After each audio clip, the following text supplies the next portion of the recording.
Saludos cordiales, amigos. De nuevo estoy con vosotros en este vídeo 24 porque además este mes de octubre ha sido muy importante en la nueva exploración del espacio. Yendo cronológicamente nos tenemos que ir al día 13 de octubre. Efectivamente, el lanzamiento de Starship 5, IFT-5. Perfecto. Vuelo histórico.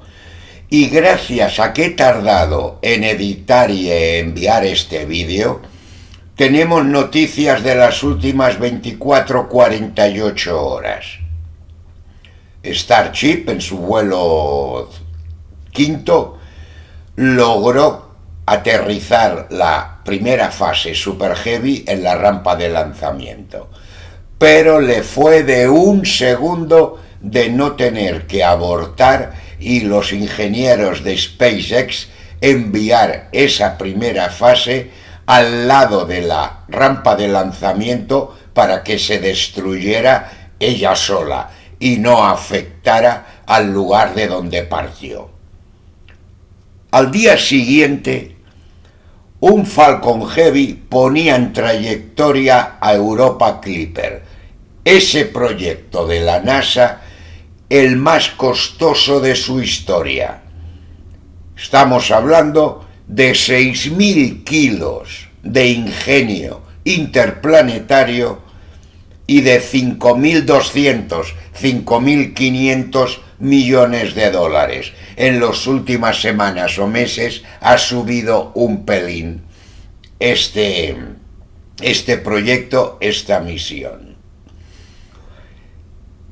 Aquí quería yo acabar en el presente vídeo, pero ha sucedido algo fuera de lo usual, del cual me di cuenta, pero hablando a posteriori, como he dicho en alguna ocasión, no tiene mérito. Efectivamente, la tripulación de la Crew 8 que volvía a la Tierra de la Estación Espacial Internacional amerizó en el Golfo de México frente a las costas de Pensacola, en Florida, de forma, en principio, correcta, sin ningún problema. Pero uno de los astronautas, lo digo en masculino, podía haber dicho uno de las astronautas, porque había una mujer a bordo. La NASA no ha identificado quién, pero uno de los tripulantes, para ser exactos, se tuvo que estar 28 o 48 horas en observación en un hospital especializado de la propia localidad de Pensacola. La NASA no ha dado pistas de quién de los cuatro fue. Yo creo saber quién fue, solamente por las imágenes de la forma que salió de la cápsula cuando estaba siendo ayudado por los técnicos de SpaceX que recogía la cápsula para subirla a la barcaza de recuperación de la misma. Esto entraré detalles al final del vídeo, pero como os he dicho, 3 temas: Starship, Europa Clipper y por último, el que no tenía previsto, Crew 8, retorno a la Tierra. El 13 de octubre, después de muchos problemas por los permisos de la FAA, ya lo sabéis, que siempre le está poniendo palos a las ruedas a SpaceX, sobre todo en los lanzamientos de Starship y hasta últimamente también los de los Falcon, se pudo producir el lanzamiento esperado del IFT-5. Como digo, el lanzamiento en esta ocasión y desde mi punto de vista ha sido una perfección de disparo, de prueba, aunque siempre hay algunos pequeños fallos normales que hay que ajustar y que el propio SpaceX ha reconocido. Entre ellos, el desprendimiento de una coraza térmica de de la primera fase, así como también algunos desperfectos que se pudieron ver en el ship, en lo que es la nave orbital, que también sufrió algún daño. No obstante, en esta ocasión, que yo he sido crítico en el IFT-4, sí, las imágenes y la telemetría iban en consonancia. Y efectivamente, gracias a unas cámaras que había en unas boyas cercanas al punto de amerizaje en el Océano Índico, se pudo ver como en esta ocasión sí que el ship entró en la atmósfera de la Tierra y amerizó de forma vertical sobre las aguas de ese océano, y lo pudieron captar las cámaras. Y luego ya no hablemos de la captura perfecta sobre la rampa de lanzamiento gracias a las barras que tenía la propia rampa, los palillos que le llaman, para poder recoger la primera fase. Que yo, para ser el primer intento, me quedé atónito de decir: sí, señores, chapó, lo habéis hecho perfectamente. ¿Qué os he dicho en la introducción? Que hubo un problema, y un problema que se pudo subsanar o no llegó a tanto. ¿Cuál era ese problema? Que por un segundo solo los ingenieros no iniciaron la operación, la maniobra de olvidarse de aterrizar en la rampa de lanzamiento y dirigir la fase primera de Starship hacia cientos o kilómetros de distancia de la rampa de lanzamiento para que Super Heavy se destruyera sobre la Tierra. ¿Por qué? ¿Qué es lo que sucedió? Cuando Super Heavy tiene que ser cogido por la rampa de lanzamiento, tiene que llevar una trayectoria perfecta, no solamente de velocidad, de dirección y de posición, sino de rotación de ese mismo Super Heavy. Hay unos pequeños motores que creo que están alimentados por nitrógeno líquido, gas a alta presión, que lo que hace es hacer girar sobre su eje a Super Heavy. Pues bien, vieron que no estaba bien puesto, que los motores, que tenían que tener una posición relativa con respecto a la rampa de lanzamiento, no estaban correctamente posicionados. Pero esto no a pocos metros de la rampa de lanzamiento, posiblemente a 1, 2 o 3 kilómetros de altura. Con lo cual, si el programa automático que llevaba a la fase de descenso no hubiera podido darse cuenta y corregirlo, los técnicos hubieran tenido que apretar, por decir, un botón para desviar Super Heavy, la primera fase de Starship, y enviarlo a su destrucción fuera de la rampa de lanzamiento. Pero se pudo hacer. Vieron que al final Super Heavy giró y se puso no solamente en la vertical teórica de la rampa de lanzamiento y de la velocidad y el desplazamiento con respecto a la rampa de lanzamiento, sino que también giró, se colocó para que los motores que tenían que actuar, que no son todos en ese momento, y depende de la posición que tenga la nave según su eje, los encendidos de frenado de los motores podían desviar mucho más a la nave, con lo cual haber caído muy cerca de la rampa de lanzamiento y su explosión afectar a la misma, con lo que eso hubiera significado en el futuro de SpaceX en Boca Chica con las rampas de lanzamiento de Starship. Dicho esto, ¿qué esperamos del IFT-6? Que no creo que tarde mucho. Igual que yo fui el primero que dijo, cuidado, entre el 4 y el 5 van a tardar. Y tardaron por motivos técnicos y por motivos burocráticos, políticos, con la FAA.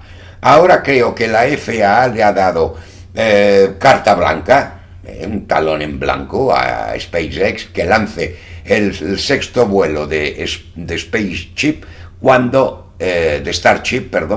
quiera. Yo creo que antes de final de año veremos el sexto. ¿Qué diferencia va a haber entre el quinto y el sexto?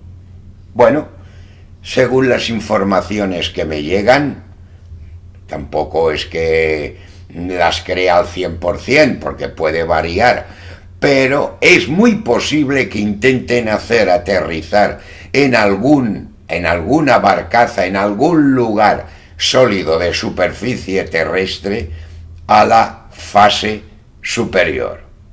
Más complicado todavía. Es decir, no solamente recuperar a Super Heavy en la rampa de lanzamiento, sino que muy posiblemente obligar a la Chip, a la fase superior, a dar una vuelta completa a la Tierra e intentar hacerla aterrizar en alguno de los lugares pertenecientes a SpaceX. Entiendo que puede ser Texas, entiendo que puede ser cerca de Boca Chica. No creo que lo intenten en una barcaza, porque no es lo mismo aterrizar la primera fase de Falcon 9 en una barcaza o las fases de Super Heavy, de Falcon Heavy en una barcaza, que hacer la de el Chip, que es mucho mayor. Entiendo que esto será la variación del IFT-6. De todas maneras, vosotros podéis seguirlo esto en mi página web, que por cierto, quiero deciros que tuvo unos problemas a principios de octubre, mi servidor tuvo un fallo y tardó unos días en poderse subsanar. Ahora está de nuevo activa, he actualizado muchas cosas en esa página web y, repito, iré siguiendo cómo estarán las cosas para el IFT-6. Ahora vayamos a Europa Clipper. Vaya problema tuvo Europa Clipper con el huracán Milton que asoló las costas de Florida. Estaba previsto para el 10 de octubre, suspendido. El 12 suspendido, el 13 suspendido. Fue el 14, un día después de Starship. El lanzamiento se produjo de forma perfecta con un portador que era el Falcon Heavy. Aquí quiero pediros que el que quiera saber más sobre este tema de Europa Clipper puede acudir al vídeo 6, vídeo 13, donde ya voy dando explicaciones de lo que será esta gran misión, este gran proyecto de la NASA y de los Estados Unidos, comparable al Cassini, ¿os acordáis? Cassini de Saturno, Galileo de Júpiter. Pues bien, Europa Clipper es más caro que esos proyectos y más complicado, mucha más instrumentación y muchos más objetivos a cumplir. ¿Qué quiere hacer Europa Clipper? Bueno, antes de esto, sabéis que Europa Clipper tiene que ir a Júpiter, ponerse en órbita de Júpiter y estudiar su satélite Europa. Hacer una serie de flybys, de pasos a muy baja altura, pero el lanzamiento del Falcon Heavy del día 14, no como pasó con Hera, como os expliqué, no va a Júpiter, va a Marte. ¿Por qué? Porque Europa Clipper tiene que hacer asistencia gravitacional para poder llegar a Júpiter en el año 2030. Imaginaros, primero Marte, luego la Tierra y luego ya en dirección a Júpiter. Y todo esto por no estar todavía activo y presente y ya desarrollado completamente el SLS, el Space Launch System. Es decir, esa nave de la NASA, portador de la NASA, de gran tonelaje, tenía que haber sido la que hubiera puesto a Europa Clipper en dirección a Júpiter directo, sin pasar por planetas. Dicho de otro modo, 2 o 2 años y medio de viaje. Este va a tardar en llegar a Júpiter 6 años, más otro de ajustar la órbita del estudio de su luna Europa, 7 años para empezar a ver los resultados de Europa Clipper. Como he adelantado, va a hacer unos 50 vuelos sobre Europa, algunos de ellos a 25 kilómetros solo de su superficie. Es decir, que va a poder analizar los gases que salen de las grietas de la corteza helada de Europa. ¿Qué va a buscar? Va a buscar la posibilidad de no la existencia de vida, sino que haya un ambiente propicio para esa vida. Como os he dicho, de Europa se sabe que de la superficie se emanan como géiseres, como las plumas que le llaman ellos, y se cree que en el océano que hay en el interior puede tener unas condiciones de presión, temperatura y composición química afines con la posibilidad de albergar vida o ser propicia para la vida. Claro, Europa Clipper, al pasar tan bajo a 25 kilómetros, podrá analizar esos gases. Para eso lleva una instrumentación portentosa, importante. Como he dicho, es un proyecto de unos 5.200, 5.500 millones, 6.000 kilos, de los cuales 2.750 kilos es combustible, y solo para poder entrar en la órbita de Júpiter se consumirá casi el 50% de ese combustible. El remanente que quede será para ir modificando órbitas y trayectoria para acercarse cada vez más a Europa, o modificar esa trayectoria para pasar sobre Europa en una latitud y longitud determinada donde creen que hay esa emanación de géiseres con material del interior de la luna de Júpiter. Esta nave tiene una envergadura de 30 metros de punta a punta de sus paneles solares. 24 motores químicos distintos para todas las maniobras y 9 instrumentos, todos ellos diferentes. Llegará en abril de 2030 a Júpiter, pero el inicio de trabajo será en 2031, como os he dicho con anterioridad, porque la primera órbita va a ser tan abierta que mediante el encendido de los motores tendrá que irla corrigiendo para entrar en otra órbita que, además de estar alrededor de Júpiter, pase exactamente entre 25 y 50 kilómetros de la superficie de su satélite natural Europa.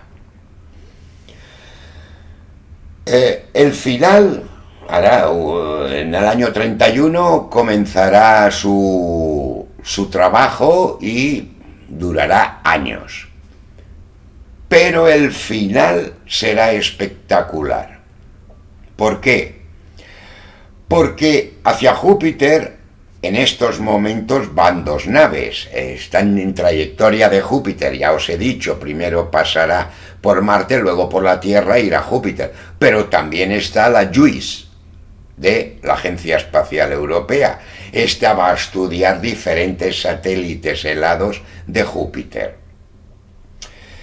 ¿Qué sucederá?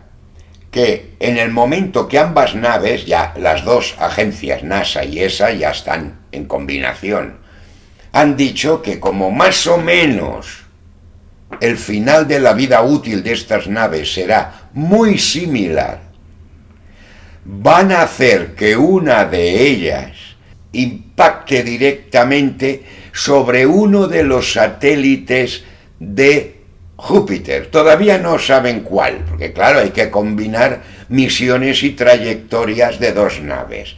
Con lo cual, la que esté viva todavía y trabajando, calcularán su trayectoria para que observe, analice y deje y adquiera datos del impacto de la que ya se suicida sobre esa luna de Júpiter y grabará el impacto en directo. No se sabe todavía si será Europa Clipper o será JUICE. ¿Y quién grabará a quién? Esto se sabrá de aquí pues a lo mejor 10 años. Esperemos llegar todos, seguro que sí. Como he dicho, camino de Júpiter se encuentra la JUICE y la Europa Clipper. Pero no olvidemos que es que en Júpiter está la nave Juno de la NASA, orbitando y estudiando sobre todo la atmósfera, campos magnéticos, auroras de Júpiter como planeta, aunque también ha hecho estudios sobre Io, Ganímedes, Calisto y Europa. Pero básicamente Juno se dedica a estudiar el planeta central. Tiene también años por delante para sus estudios. Si os fijáis en mi página web, tengo pestañas, tengo páginas dedicadas a Europa Clipper, a JUICE, a Juno, independientes, para que vayáis viendo la evolución de cada una de estas misiones. De momento podemos decir que van muy bien, las dos en trayectoria interplanetaria, y en su día llegarán a Júpiter. Y los datos que estamos recibiendo tanto de JUICE como en estos momentos de Europa Clipper, que se encuentra a 9 millones de kilómetros de la Tierra, fijaros, está aquí a la vuelta de la esquina. De momento funcionan todos sus sistemas. Van a ir desplegando los mástiles de los instrumentos, sobre todo los magnetómetros y otra instrumentación que van en mástiles, y no ha habido en estos momentos ningún problema. Luego irán calibrando los instrumentos, como se ha hecho en muchas ocasiones. Cuando lleguen a Marte, pues estudiarán Marte, aunque no estén preparados para ello, para ver cómo funciona en su instrumentación. Cuando la asistencia gravitacional sea la Tierra, harán lo propio con la Tierra, que está muy bien, para confirmar que en la Tierra pueden vivir seres vivos, aunque luego nos matemos entre nosotros. Y posteriormente asegurar que cuando lleguen a Júpiter todos sus instrumentos funcionarán perfectamente. Seguirlo en la página web. Prácticamente estos dos proyectos, cada 2 o 3 semanas tengo información que la voy escribiendo con material gráfico correspondiente. No lo tenía previsto, pero tengo que hablar del retorno de Crew 8, porque no se había dado esta circunstancia que yo recuerde en las últimas décadas a la vuelta de astronautas de la Estación Espacial Internacional. Ahora me viene a la memoria que, como digo yo, por su diferencia de actuación los conoceréis. Me explico. Cuando la NASA, que lo tiene todo muy protocolarizado, ves que ha habido un cambio en el protocolo que tenían previsto, es que algo ha sucedido. El día 25 de octubre regresó la Crew 8 con 4 astronautas en su interior. 3 norteamericanos, 1 ruso.